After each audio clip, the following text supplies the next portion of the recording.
All right, are you guys ready to get started with our last discussion for Extremely Loud and Incredibly Close? Yeah. All right. Did anybody have any questions, or do you just want to jump right in?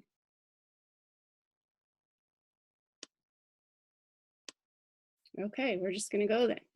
So, Andrew and Chloe, you had this question. It says, the book has been described as a story about a boy who loses his dad on 9/11.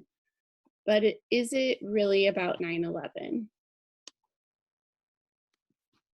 I kind of talked about how he wanted to know more about his father and the type of person he was. And like he didn't really care about the key itself. He was just more eager to find out who his father was and how he died. And there was like points in the story where he just asked the people right away, like, hang on. He's like, I looked at them quickly to make sure that dad wasn't in any of the pictures. And he asked right away if he knew about his dad. Mm-hmm. Right, and I thought the search for the key was more like him searching for closure, kind of the connection he was missing. And I think the main message surrounding the story is about, coping with loss. Mm-hmm. Now, he had his own way of doing so, and his mother had a similar way. I thought it was mainly focusing on his coping with the loss and, searching for that closure. Yeah. And just trying to make sense of something that just did not make sense. It's just like, why would anybody drive an airplane into the Twin Towers? Like, who would even think of that? It just doesn't make sense. And why would you do this? And we ask those same questions when we lose somebody, especially suddenly, when they die. You're just trying to make sense of it. When a young person passes or something like that, you're just like, why would you do this to this family? Why would this happen? And I think Oscar's in that place of grief where he's just like, I need to make sense of this, or try to. And I think that's what that quest was all about. And yeah, just coming to terms with losing his dad, for sure. Did anybody want to add to that? Y'all good? Okay, so we will move on. And Samantha and Desi had this next question, and it was, how does Oscar's belief system change over the course of the novel?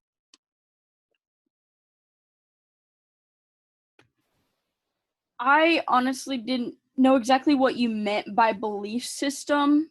I tried asking Sammy about it, and she kind of mentioned something about like maybe about what he feels, or like I didn't know. I was gonna ask you about that, what you meant by like his belief system, but I do know like more towards the end, like his thoughts didn't seem as clear. Like he didn't. I mean, he still asked questions and stuff, but he kind of was just like, okay, and when he was like trying to find out about the key and stuff, he would ask that guy, William or whatever, questions about his father, but I think stuff started becoming like a little more clear to him, and he was starting to make like the attachment like to his dad. So I don't know, I felt like I kind of noticed like how his thinking process changed a little bit. Okay, Sammy, what do you think? So like during the beginning of the novel, he is very focused on like, okay, dad left these clues for me, now what does this mean, and he kept chasing this, and that's what he was focused on. But like as the story continues, we see like it's more than just a in a sense scavenger hunt for these clues. It's more of like just him getting out of his comfort zone. Like he doesn't like heights, but yet he was up on the Empire State Building, and he like he was meeting new people and making connections, and it like just shows how like he grew throughout the entire thing. Right. Yeah, so sorry, I'm just letting Jesus back in. Okay. Yeah, so Oscar, we've talked about, oh shoot, there he is. Okay. So Oscar talked about those challenges, or whatever that his dad would do with him, and it was always about finding the right answer. But like you said, Sammy, that it was more than that, and his dad was trying to get him to socialize or to like get over your fear of heights or whatever if you want to find this answer. So it is more than that. And I think his beliefs at the beginning were like, or before his dad died probably, but were that there's an answer for everything. And that kind of goes back to realizing there's not always a like black and white answer, and that some things just can't be explained. And if you know anybody who has autism too, they just think very literally, very black and white.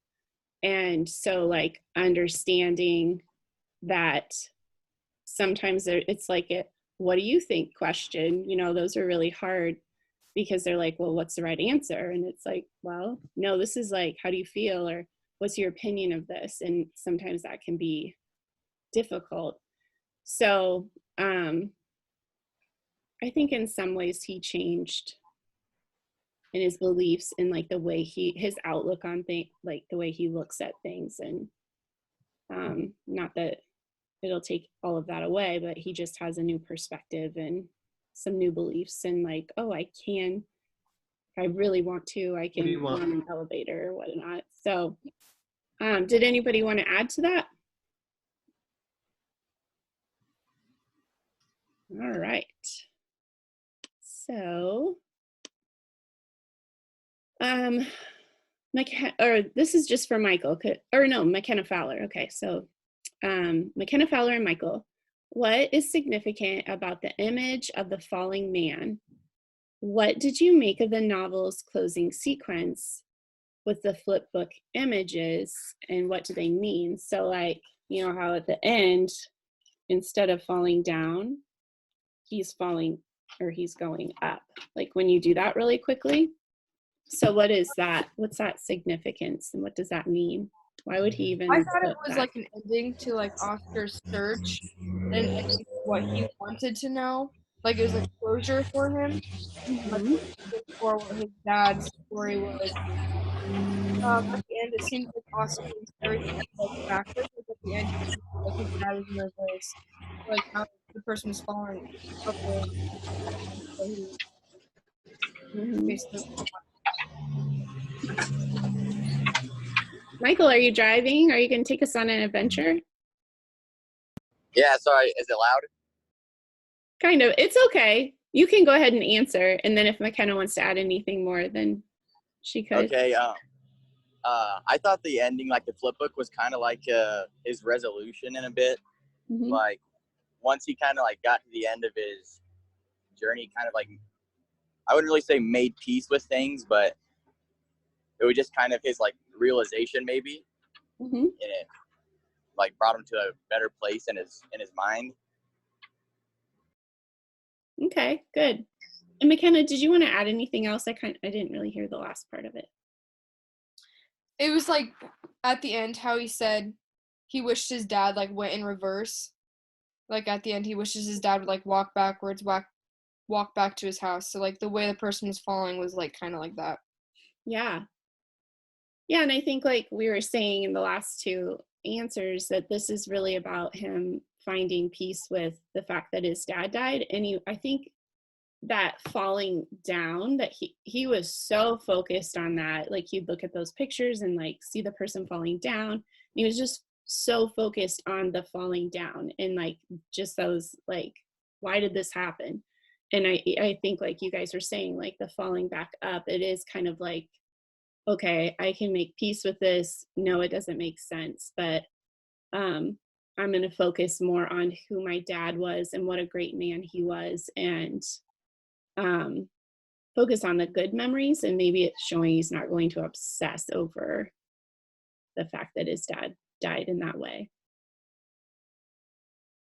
All right, so next question.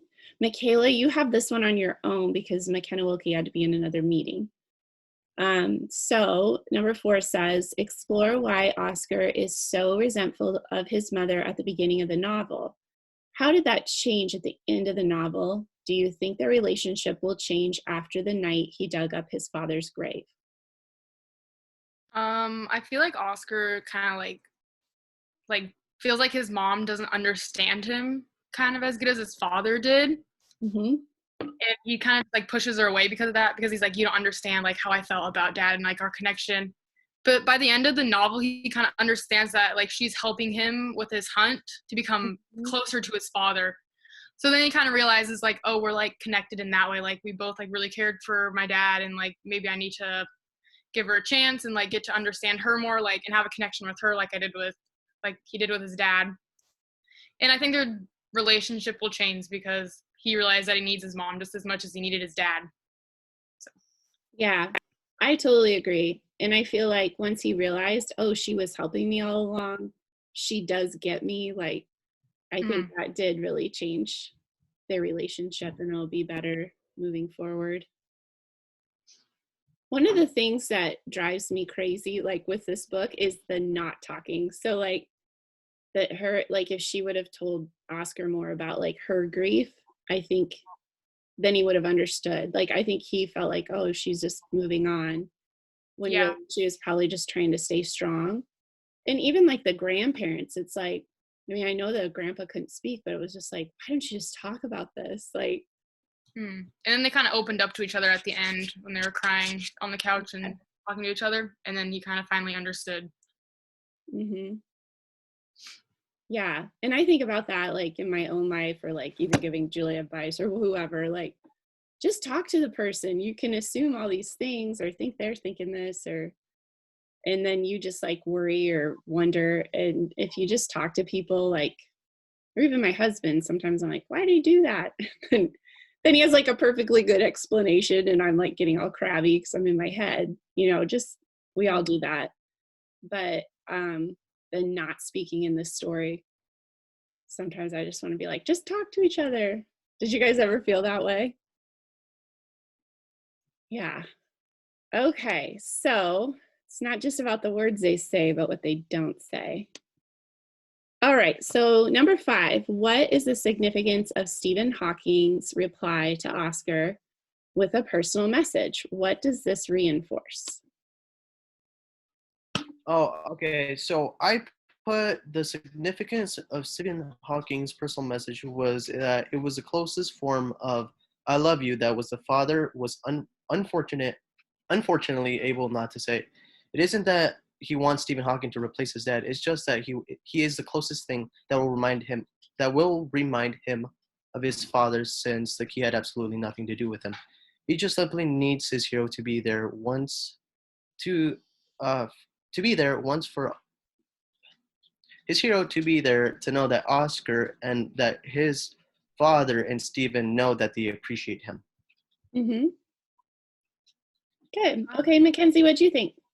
I put in his letter, Hawking admitted that he wished he would have become a poet, and he reminded Oscar that life depends on the fragile balance between what is real and what is imagined, and the letter warns Oscar about avoiding emotional experiences for science. For example, he means that life is full of contradictions and there are often no answers to be found. Good. You guys summed it up well. Does anybody else want to add to that? Not like adding, but Jesus, I did not even think about it in that way. Like, that is really cool to think about it in that way. Like, wow, I don't know. I have to say, like, Jesus, like, in a lot of your writing, you are really good at that. Like, there's been other things you've written over the year, and I've been like, yeah, I never would have looked at it like that. Like, I just really look at from things from different perspectives sometimes. Yeah, I think that's good because like you're really refreshing like with your ideas. Like you just have good thoughts. So I'm glad you share. Like when I read literature, I don't even like think about it. Like Andrew one day was talking about one of the pieces that we read, and I was like, you totally get literature. Like you know how deep it goes. And I'm like, I didn't even think of that. I was just reading it. So it's interesting to see how everybody looks at I it. can't even read. I have to listen to the audiobook. I don't know what you're talking about. Okay, well, I can't do anything right now about that. Can you get Daddy in trouble? Maybe. You know what? I have an idea. I think I know why Jesus's answers are sometimes so like introspective. Why? I think it's because he has his brother Jose read it. Facts. I was gonna make him read the book, but he only read the first chapter and then he gave up. So Oh. I guess that was a bro moment. Did you guys hear Josie? She's like Aaron's home at lunch and he's making her do something like some work like math or something, and she's like, can you get him in trouble? I do not want to do this. Actually, I don't really know where Daddy is. Okay, well, I don't either. So you can just go do what you need to do. Okay. Number 6. So Taya and Morgan discuss the significance of the answering machine messages, both in terms of Oscar and in terms of 9/11. Oh, you go first. Okay. Well, in terms of like Oscar, it's kind of his like motivation and like the only thing like real kind of left of his dad, 'cause it's his voice. And like the fact that he didn't say, like he wanted him to say I love you at the end of one of the message. It was just kind of like he wanted to figure out where the key went, so then it was because he didn't get the closure at the end of the message that he wanted. And then like in terms of 9/11 and like the world aspect kind of part of it, it's just kind of like sad because it like he actually went through it. So then, I mean, not literally, but you can like tell that it was really scary for him, and he was like thought it was going to be okay, and then obviously it wasn't okay. Right. Like the message on the answering machine in terms of Oscar is like the last thing that he has from his dad. And like people call cell phones all the time, like if their loved ones, like their cell phone number is still like logged or whatever you want to say, and they like listen to it to hear their voice. But it's like the last thing that Oscar has from his dad, like to remember him by and stuff. And then, I mean, like, why would you want to remember your dad like that? So that's probably why he doesn't listen to it very often. But it's just like a reminder in the back of his head. And like Taya said, it's motivation. And then in terms of 9/11, Oscar figured out that like, I think he said it was something 38, like 11:38 or something, that the last building fell. And he said like he timed it out. And like that's when the last building fell is when his dad cut off the message. And so that's just like symbolic of like when it all ended and when the uncertainty started. Yeah, and just the terror that was going on. Like I can't imagine being in that building. So it's pretty significant if you would have something like that to listen to. All right, our last question. It says Oscar's narrative is structured by his quest to find the lock that his key will open. What other purpose does the quest provide? What is the result of the quest? So it provides a way for him to feel like his dad is still around, because his dad gave him all those, like at the beginning of the book, it talked about how he would give him little scavenger hunts to do in Central Park and things like that. So Oscar's like, okay, this is just another game that like my dad is playing with me. And it's also kind of a way for him to cope with losing his dad, because he just wants to feel close to him again. And right now he feels like no one understands him. So he's hoping that maybe through this quest, he'll be able to unlock some other part of his dad that like can understand him again. but it ends up giving him closure because he gets a chance to tell someone about how he didn't answer the phone when his dad called, because he never felt like he could tell the people he cared about. He was too scared he was going to let them down and they were going to be upset that he didn't answer. But he was able to tell a stranger who wouldn't feel the need to tell others what Oscar did. And even though he didn't find what he thought he was looking for, he can have the reassurance that someone, William Black, thought his dad was a good man, even if he wasn't a great man, from the collection of index cards Mr. Black had. And he was able to find friends finally who went to his play and supported him and who he could just have real life conversations with. And he was even able to reconnect with the grandfather that he didn't even know existed.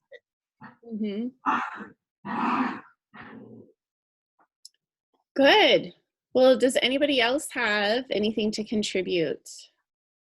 Did you like the book? Like, just go around. Let's just like go around. Well, maybe I'll say your names because I don't know if we're in the same order. So let's start with Morgan. Did you like what'd you think of the book overall, and did you like it? The book, I don't know. I felt like it was pretty spotty at times, so it was really hard for me to really read and focus in on and like get some of the stuff. But overall, it was really good. Stop. It was really good. Sorry, Charlotte's playing with toy and Baylor wants it, but it was just, I cried at the end. Like, I don't think I've ever cried about a book, but that's just so sad because it like brings up past memories and stuff. And like, yeah, I enjoyed it, but it was kind of hard to follow. Yeah, they, with having different narrators and going back and forth in time periods, I know that's kind of, some people don't like that writing style. Okay, Michaela, what do you think? I kind of agree with Morgan. Like, I really like the plot of the book, but the style of it was kind of hard to follow. Like, sometimes I found myself having to, like, maybe go back and, like, skim it again because I'm like, okay, wait, what just happened? Like, reading it twice, especially, like, the letters of the grandpa and the grandma. But overall, I really liked it, especially the end when they the stories meshed together. I, like, finally was able to make sense of most of it. So, I liked it, though. Good. Alyssa, what do you think? So I actually really liked the way that they wrote it. I thought that it was a good way to show 3 different perspectives of the same story. And I read a lot of books, but I like the ones where it kind of jumps back and forth between the narrators, because a lot of times one person can't tell the story fully, I feel like. And I felt like this really told the story the way it needed to be told. Like, it had the grandfather who couldn't speak. I really liked that at the end of some of his like conversations with people, they had the actual pages of what he was writing like on the page, and the pictures from Oscar's book in it. But I thought it was a really good way to just kind of get a look at how 9/11 really did impact people, because you don't really think about it until you actually hear someone's perspective of things. Good. All right, Chloe. I thought this book was it was like different than the rest because of the pictures and stuff that they had. Like, when the pictures showed up, you kind of had to think about like, what is the meaning of this? Like, why do they have this in here? So that was kind of interesting to have that. But I thought it was a good book, but at the beginning it was kind of confusing because of the characters like moving back and forth. But other than that, I thought it was pretty good. Okay. Yeah, one of the reasons I choose this book is because it does have that visual literacy in there, and that's just something we just don't have time to like talk about a lot. But I just feel like it's so important to think about the meaning behind the pictures, and even just like, with social media and what people post and why, like we touched on some of those things the first semester, but I also think it's good to think about it when it comes to like literature or poetry, if it's performed or not, like or like the way it looks on the page. So yeah, I like that there's pictures in it. You have to kind of think like, why would the author put this picture in here? What's the meaning to make sense in the story? Mackenzie, what do you think? Well, I read this book like 3 years ago, so I Yeah. already knew what to expect, but it's like, when you read something over and over again, you always find something new. So I think I forgot a bunch of stuff in it, but then I was like, oh yeah, I kind of understand it better than others since I've read it before, but I really liked the book. Yeah, and like even like your didn't you say you had just finished 8th grade? Because you said Sierra had the book. So yeah, thinking about like how much more wise you are, that you probably look at it differently now when you read it. Yeah. Taya, what do you think? I really liked it. I thought it was like, especially just Oscar's character was just funny, the things he said and like all the stuff, like he just thought it was just like normal to say that kind of stuff, or like even his just thoughts when he was saying something about like if his dad jumped or something, like he might have held this girl's hand when they jumped out and he was just like, I don't know how I feel about them holding hands, and then he just like talked about something else. It was just like, why did he say that? I don't know. It was like just his character I thought was really funny and the things he said. Yeah. Sammy. A lot of like what Moser was saying, like I enjoyed the book and I enjoyed the style of it, how it switched between the different narrators, and I enjoyed like looking at like the specific like style that they wrote, like from Oscar's where it's very like normal like book written, to the grandpa's where it's just blank pages with one sentence on it, and then going to like the grandma's where like the spacing is weird and but like you can still follow it super easy, and there's like no quotation marks or anything and things like that. I found that really interesting, just to like analyze those sorts of things.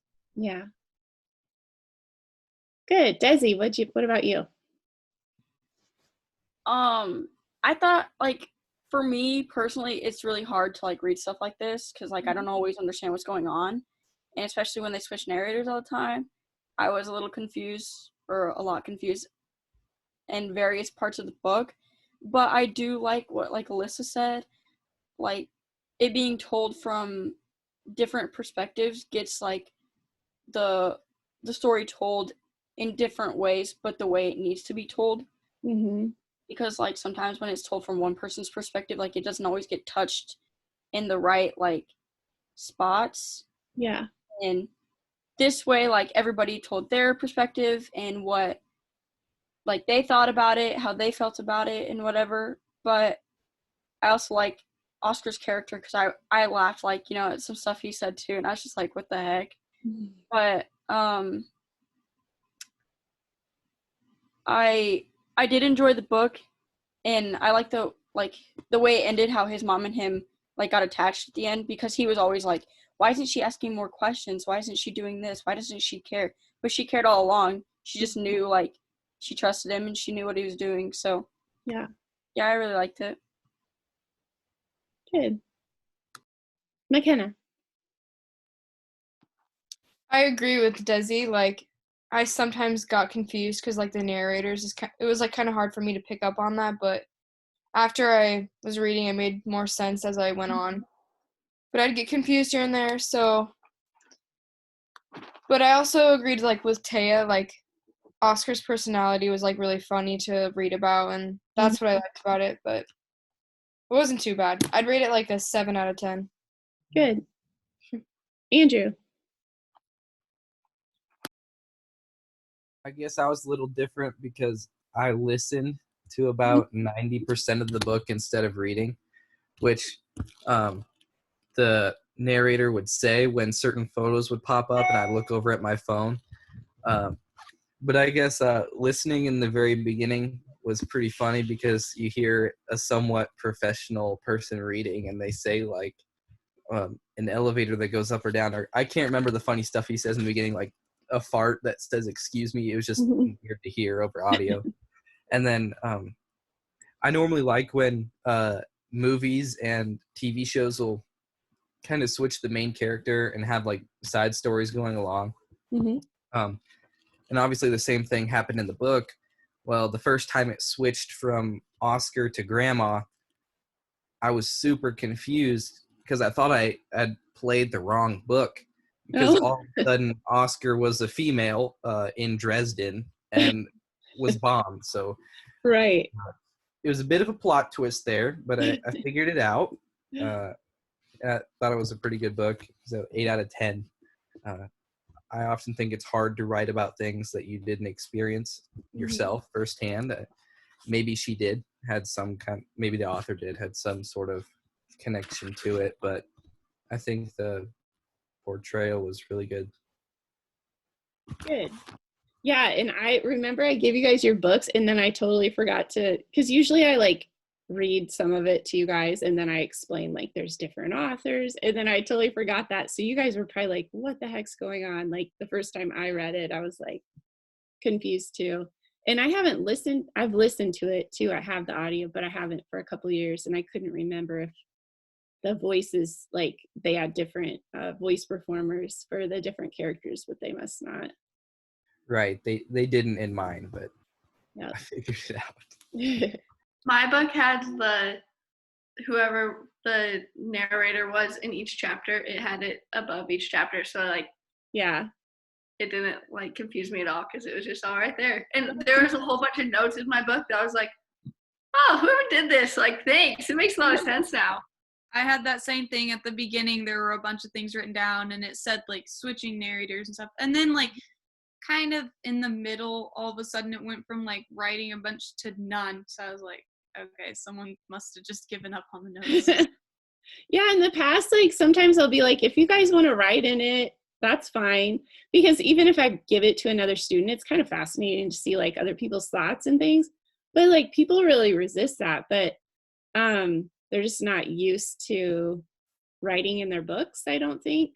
And so that's something like when you go to college and you have your own books, like you can see like I took like I'm like right on almost like a lot of the pages, and I have like stuff in the back, but like it's so nice when you have your own book because then you can just write all over it, and it's really helpful. But yeah, even when I've told kids like go ahead and write in it, and that really helps me so I figure things out and understand it, but people just don't like to do that very much. So okay, so Jesus. I really, really enjoyed the book. It's probably one of my top 10 books, not to lie.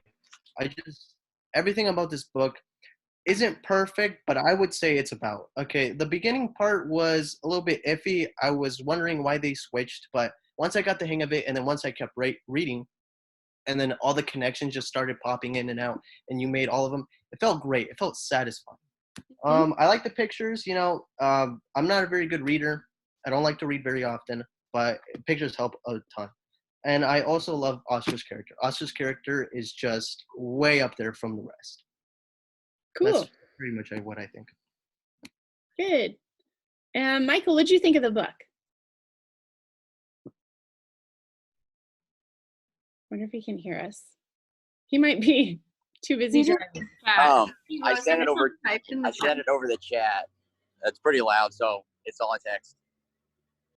Oh, I got it. Okay, I see it. So it says, I really liked hearing how Oscar thought of things and what he went through in his head. At first, I wasn't a fan, but after a while, it was pretty interesting. I also liked hearing all of the other stories of people's lives, like the bombing story, and all together, it helped helped keep me engaged and made it a lot more fun to read. Cool.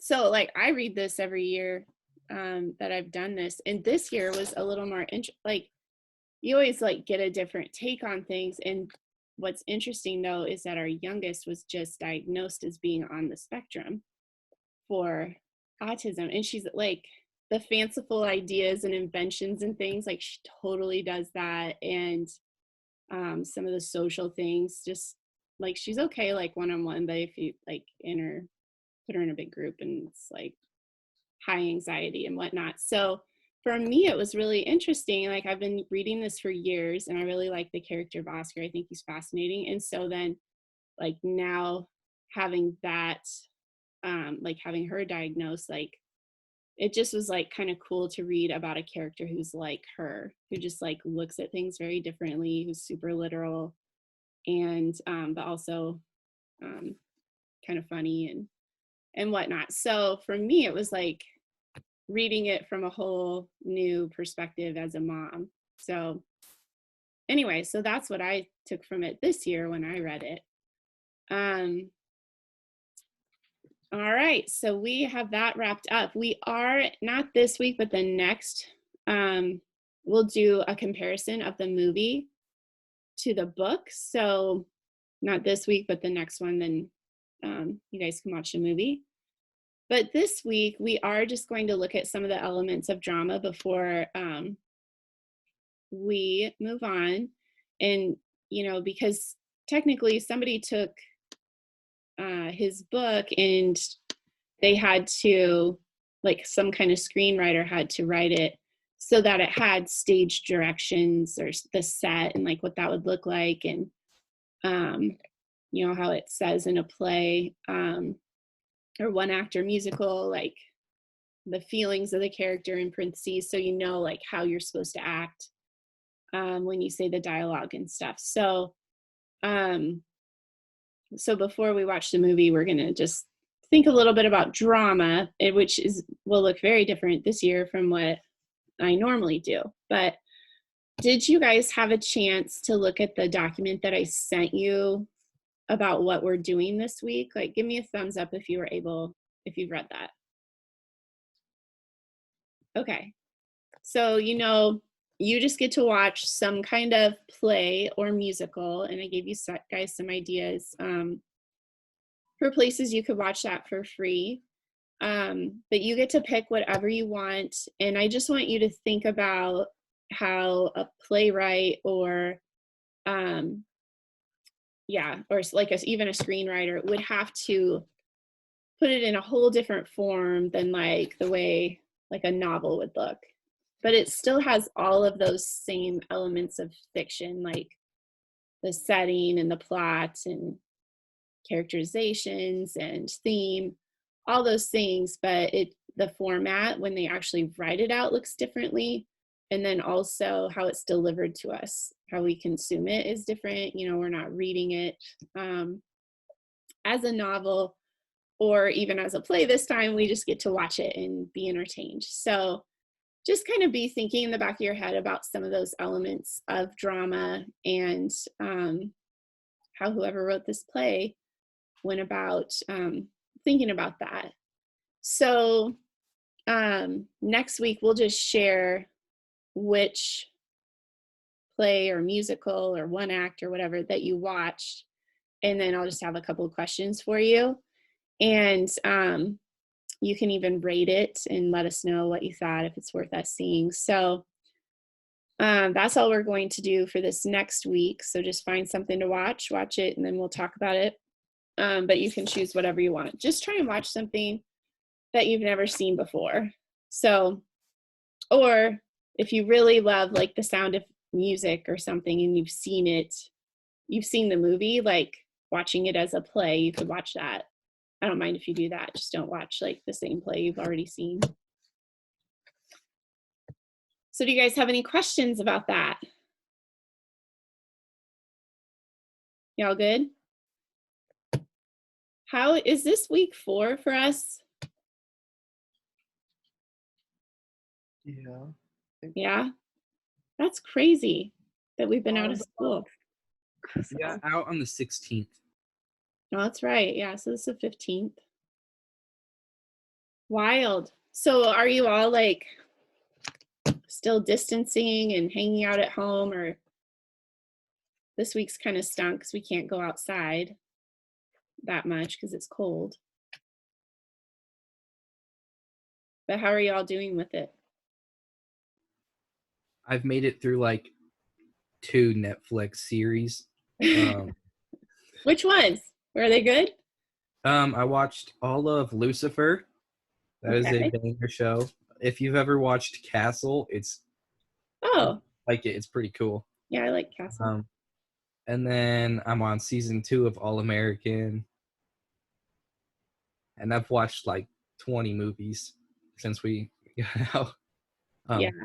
I watched Knives Out the other day. That was a really good movie. Cool. Mystery kind of thing. I watched Little Women this week.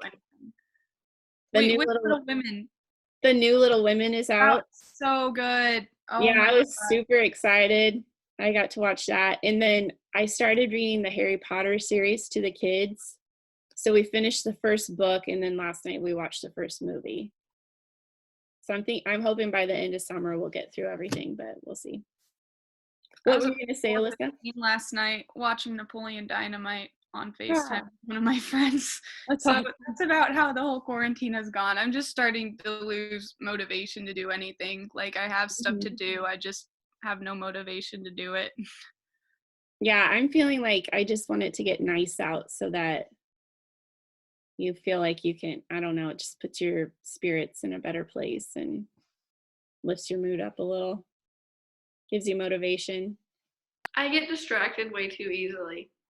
Yeah. Like, I will just be like, oh, you want to go do this? You want to go outside? I said, yep, let's go. And then I come back in and they say, oh, another day went by and it didn't get anything done. Yeah.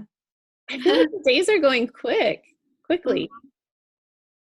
I'll be like, how is it 7:30 already? Like, what did we even do today? Especially since it's like lighter more now than it was in school. So it's like, I don't know. It feels weird when you're eating supper and it's still light outside because it be like that. I've been trying to set goals like every day, like 3 big ones. Like, what am I going to get done today? And then have some kind of reward at the end of the day, like a movie or reading or hanging out. All right. Well, if you guys don't have any questions about drama and what you guys need to do, I know I said I was going to have you guys go around and say something this week, but I can't remember what it was. Like, I remember saying that this week, and we don't have to do it. But if it was something good, let me know. But does anybody have an idea of what they're going to watch this week? I kind of wanted to watch the Shrek musical. I saw that in the Yeah. Because I really like the Shrek movies, so I thought. I wanted to try that one too. That one seemed like it'd be good. Yeah. If you guys do want to watch musicals, put in the name of the musical with slime tutorial on YouTube and you can get bootleg musicals. So. Really? So yeah. name of the musical and slide tutorial? Slime. Like I watched Beetlejuice last week. I watched Hamilton, but then they took the link down that I watched it on, and I hadn't finished it entirely, so I was kind of upset. But last year I watched Dear Evan Hansen on YouTube, and it was like sad boy falls out of tree and becomes a spicy boy, parts 1 and 2. Like it's weird things like that. I watched the Book of Mormon like that too, but you'd be surprised at what you can find before stuff gets taken down. All right. Well, if nobody has anything else to add, we'll go ahead and sign off, and you guys have a great week, and let me know if you have any questions about anything, okay? Bye. It was good to see you.